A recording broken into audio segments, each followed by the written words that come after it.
All right, guys, C-Serpents hognose snakes. We're back on Saturday, the 18th of October, and we're going to do a quick video. I've had a few questions about my bedding for my snakes and feeding, like feeding live versus frozen thawed. So the bedding, we'll go ahead and touch on that first. So I use paper towels when I get the babies or any new snake, whatever. I use paper towels, line it up and everything, give them a water bowl, sometimes a little toilet paper tube, whatever. Half the time I don't use it. I've got a little lemon drop in here for an example, but I do shred up some other pieces to act as like a leaf litter. They do like to sort of hide in there, or they'll find in between the paper towels and they'll curl up and hide in there, whatever. So that's what I do until they are ready for bigger tubs. Then once I get bigger tubs set up for them, then they can get substrate, like the Repti chips here. And this is my little Arctic Superconda here, hiding out. He should be shedding any day now. He was in blue a few days ago. But anyway, point being is that with this substrate in the tub here before, I've had 3 babies do it. Curry Jr. did it. Flea up here, the one I just showed the tub. And Lucy, actually. All 3 of them would do it. We'll go ahead and pop the lid so you guys can see a little lemon drop here, so we're not looking at just an empty tub the whole time. But anyway, and this is my lemon ghost here. And I'm using him because he's the calmest of the 3 babies that I recently got from Jermaine, probably about a month and a half, 2 months ago. So anyway, but all 3 of them would somehow, there you go, little buddy, we'll put him in. Anyway, all 3 of them before, they would somehow have the substrate everywhere. Like, you know, I would clean it up and everything and check on them, you know, before I went to bed, whatever. The next morning before I went to work, and everything was fine.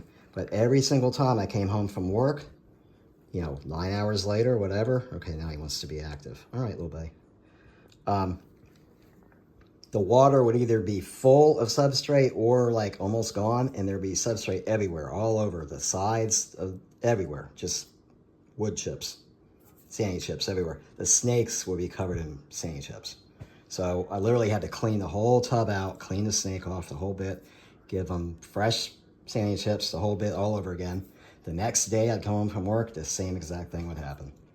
And after about 3 or 4 days in a row of those guys just totally, it was like Pigpen from the Peanuts. You know, these guys, for some reason, when they're little like this, the substrate doesn't work. So I use paper towels, like I say, and then once they size up, then they get the substrate. And we'll go ahead and pop the lid on this so he doesn't. Anyway, so, but then they'll get the substrate when they size up, and then everything's cool. Okay, and no more problems as far as, you know. So, as far as that goes, I hope this video isn't too boring or whatever, but anyway, but that's the question, or that's the answer, I should say, for why I use paper towels when they're either new or young like this. You know, like I said, I did recently move of the 3 new ones, my little sunburst in here. Actually, there he is. Okay. And he just ate a pinky a couple days back when everybody else ate. So this is my little anaconda sunburst. There he is. Okay, but see, now that he's in a bigger tub, he's got the substrate. And he's got plenty of room, whatever. So, you see he's actually tunneled underneath the water bowl at one point.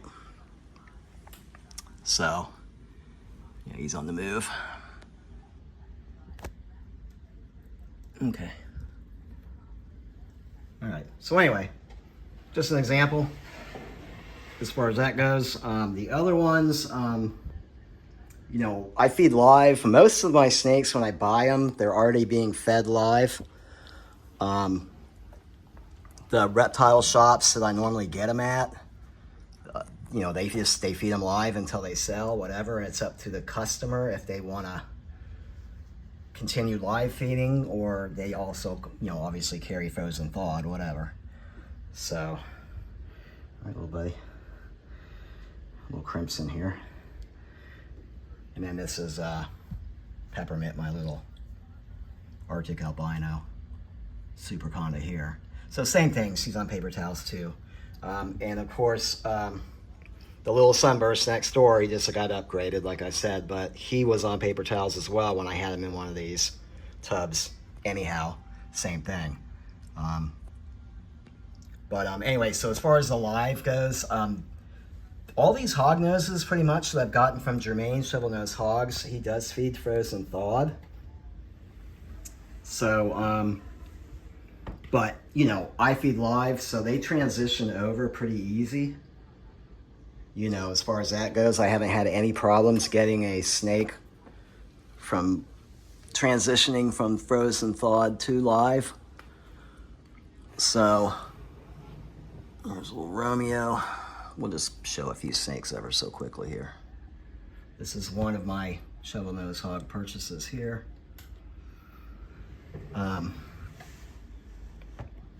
But yeah, I don't ever have any problems with them switching over. And I'll show my freezer in a minute just to give you guys an example of why I don't do frozen thawed as well. This is little Charlie Murphy here, my Sable, another Shovel Nose Hog from last year, a baby from 25, early on. Let's see here, I think. Yeah, here's Lucy. My Arctic 50% leucistic. She's a year old now. Same thing, another Shovel Nose Hog purchase. But anyway, so yeah, so I've had no issues getting everybody's. There he is. And I decided to call this guy Cheeto, my Anaconda Sunburst here. So yeah, there he is. He's cruising around. So yeah, so I decided to call him Cheeto now. Cool name for a cool little snake. All right, so anyways.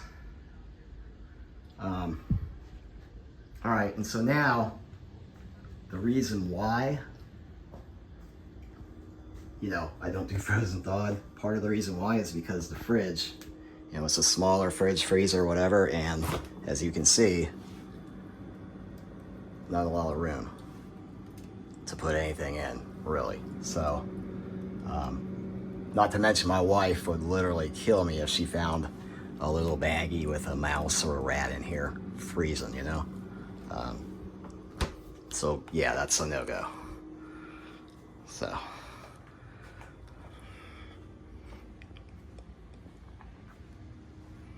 Anyway, so this is just for some of the people that have questioned me in the past, you know, asking, oh, why this, why that, you know, and it's general,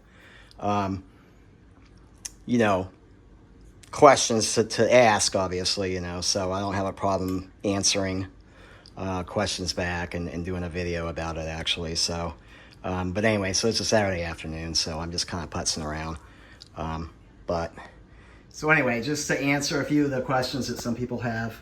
So this is a little video to explain that stuff, and that'll do it for today anyway. So, all right, guys, for now, this will wrap it up, and we'll see you on the next one.